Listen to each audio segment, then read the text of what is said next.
Jasen Strand. It's animated. Yeah. No, we got pretty tricky with it.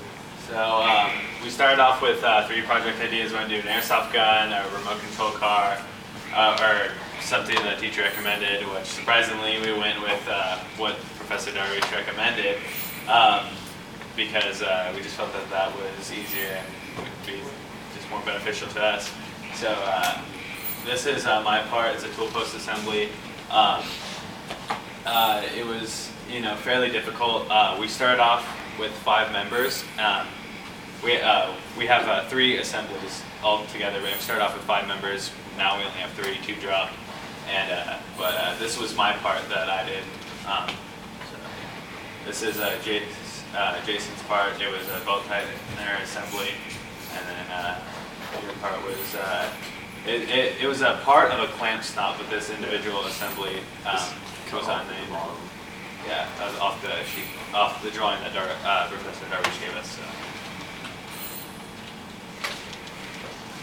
This is our Gantt chart, and we pretty much stuck to it. We basically met at the library at 2 on Saturdays bi-weekly and kind of worked on it, and then we just assigned stuff we could do by ourselves, and then we'd come together and collaborate and see what we needed to circumvent. So.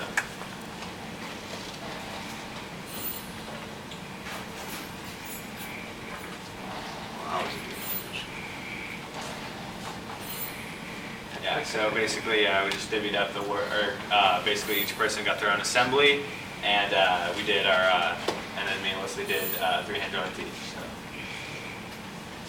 And then here's all my parts to my assembly.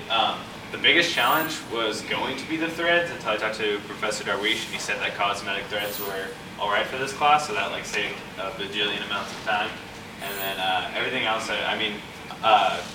Weston and I are freshmen, and talking to Jasen, he had only used CAD prior, so it was kind of a challenge just figuring out the program and learning how to do anything, just because we had never touched it before. So, but we got through it. So.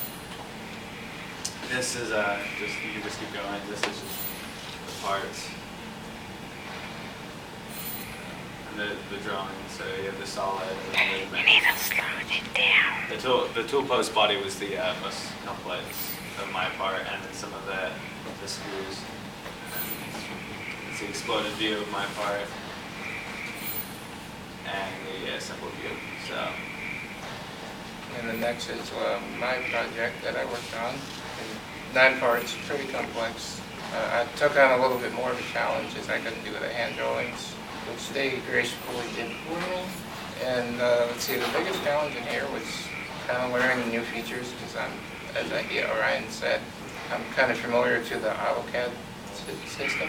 So it's a little bit different, but I had kind of experience of learning new features like lofting, which we didn't really do in this class.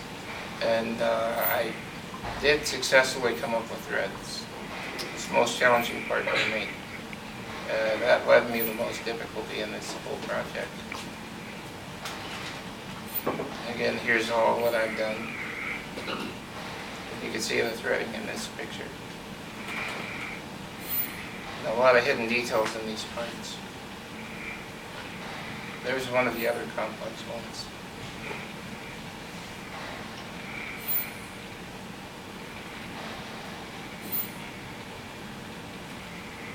I did a lot of detailing. I learned a lot with that on here. Not familiar with that as much as I wanted to be. And here again is my exploded view with all my parts fully labeled, and then after this is the full completed assembly, which was a little difficult to get some parts to mate properly, but after a while I figured it out. Alright, these are my parts. Basically, like he said, my assembly isn't a specific assembly. It's part of a bigger one, but I had 10 parts. None of them were really too complicated. Only a couple of them I kind of struggled with. My biggest problem was that I would try and rush through it. So a lot of these parts, it took me 4 or 5 tries to get them right, because I just tried to get them done too fast, and I'd make a mistake and not realize it. So I'd have to go back and start over. But Yeah, some of the challenges that I overcame for this, I've never used an AutoCAD program before, so probably, I don't know, maybe around the 4th or 5th week, I started getting a little more comfortable with it. Another challenge that we had was we had a really hard time getting a hold of a Solidworks program to use, and it wasn't until like the 3rd week, maybe even like the 2nd or 3rd week, that we even got our hands on a downloadable Solidworks program.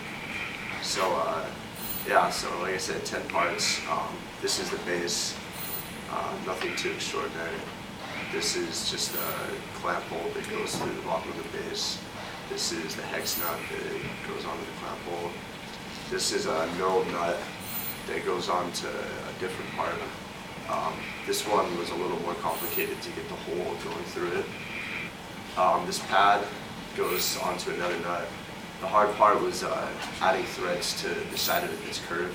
It's kind of hard to see in this drawing, but I kind of had a challenge with that. This is one of the first set screws. This is a very tiny screw that goes into the side of the base, so it acted as a stopper to stop one of the sliding screws. This is the second one, it's a little bigger. Here's a sliding screw that goes into the base, and then this goes into the sliding screw, and here's a washer that goes for the clamp bolt. So here's my exploded view of my assembly, and then this is my assembly together. That was okay, right? Any questions?